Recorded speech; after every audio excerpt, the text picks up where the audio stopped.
అబ్బాయి కాకుండా అమ్మాయి పుట్టింటే ఎలా ఉన్నావో ఆలోచిస్తున్నారు. February 14th వస్తుంది కదా. నేను రాలేదంటే అదేం ఆగదు కదా. అయినా నువ్వు సింగిల్ చింతకాయ కదరా, అవన్నీ నీకెందుకు.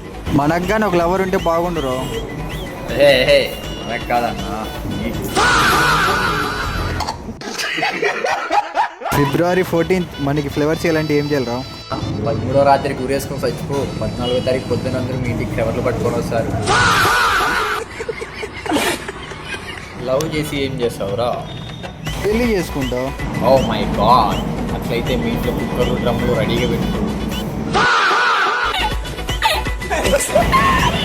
నువ్వు ఎవరిని లవ్ చేయలేదారా? నాకు నీకు పెళ్ళి అయినాక నీ పెళ్ళాం ఉండాలి, దాన్ని లవ్ చేస్తా.